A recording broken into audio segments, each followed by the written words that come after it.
What's on your mind? Eto na nga po, nasa linya na po natin mga kapatid ang ating winner for today.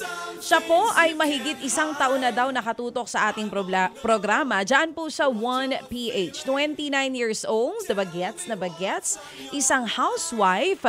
Kausapin natin si Aiza. Good morning, Aiza. Medyo mahina lang ang dating ni Aiza. Aiza, pwede ba lakasan natin? Good morning po. Yun! Oo. May radyo lang yata tayo. Aiza, naririnig mo ba ako? Yun na, may problema yung linya ni Aiza. Ayusin po muna natin dahil ito nga ay mula sa OWAS Albay. At siguruhin nating malinaw ang aming ugnayan at usapan para po dito sa ating What's on Your Mind. Sa oras po yan na 5 minuto bago mag alas 10 ng umaga. Baka kasi masama ang panahon dun. Pupwede. Oo. Baka din kasi may product error. May ventilador daw sa likod ni ventilador. Aiza. Ventilador yun. Yung ventilador nila parang tunog radyo. Baka nahahangin na yung signal. Oh. Kaya umaalis. Oo, naapektuhan yung signal. O, tignan natin. Sige. Aiza, hello?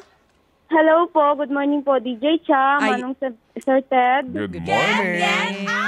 Batang-bata. Aiza, ilan ang anak mo? Subali po, Ma'am DJ Cha. Nakausap na po kita dito. Nakausap mo na 4 ako? po. 4 po. Nakausap mo na ako dito sa programa? Opo, pero hindi po ako nanalo po. Pero sinubukan ko po ulit. Aba, kailan yan? Anong contest yun? Last October pa po ito. Pero hindi naman po ako nanalo. Anong contest yun? So what's on your mind din po? Hindi, kasi sa What's on Your Mind, lagi nananalo. Walang hindi nananalo. Po kasi, nahihiya po kasi ako nung po na yun, tapos nanood po yung biyanan ko po. Kaya nahihiya po ako magsalita. Kumbaga Dali, baka ibang programa yun. Naputol ba yung usapan natin? Naputol, ganon? Opo. Naputol po. Kumbaga sumalang na siya before, October daw. Naputol lang usapan, hindi na natuloy. Nahihiya ka kasi. Opo, kasi nandun daw ang biyanan. Nahihiya po ako. Nanonood po yung biyanan ko. Tapos po, nag-aalaga po ako ng aking bunsong anak. Nag-iingay po. Tapos yung anak ko, okay. Ngayon ba hindi ka na nahihiya? Hindi na po ako nahihiya. Sige, hindi. Okay, hindi. Joke lang. Okay, sige. Aiza, kasi we only have 3 minutes. Ganito na lang. Ano ang ating aral kahapon mula kay Brad Jeff? Po? Martes po. Sige, ano ang aral na iyong natutunan nitong linggong ito mula kay Brad Jeff? Yun kahapon, sa Martes. Brad po. Sa Deli Brad po. Alam nga namang hindi kasi yun ang ating pinanggagalingan ng contest, di ba? Opo po. Natutunan ko po kahapon ay Kolosas 3:13. Okay. Magpasensyahan kayo sa isa't isa at mapagkapatawaran kayo kung may hinanakit kayo sa kanino man dahil pinapatawad din kayo ng Panginoon. Okay. Oo. Ang klaro ito. Sige, ganito, Aiza, kung nanonood ka sa amin, alam mo na kung magkano ang premyo, di ba? Opo. Magkano ang premyo? Magkano ang premyo? 2,000 po. Okay, yung 2,000 ito, malaking tulong na ito, galing ito sa ating mga Happy Anonymous. Ito'y tinutulong sa mga nangangailangan. Saan mo ito balak gamitin kung sakasakali? Kung balak ko po sana, ibili po ng vitamins ng anak ko. Tapos po, kung may sobra man po, bibili ko po ng gatas. Gatas. Siguro ho naman na kailangan itong 2,000, baka pwede na itong pambili ng vitamins at gatas, no? Ilan ba ang naggagatas mong anak ngayon? So, bali po, 2 po.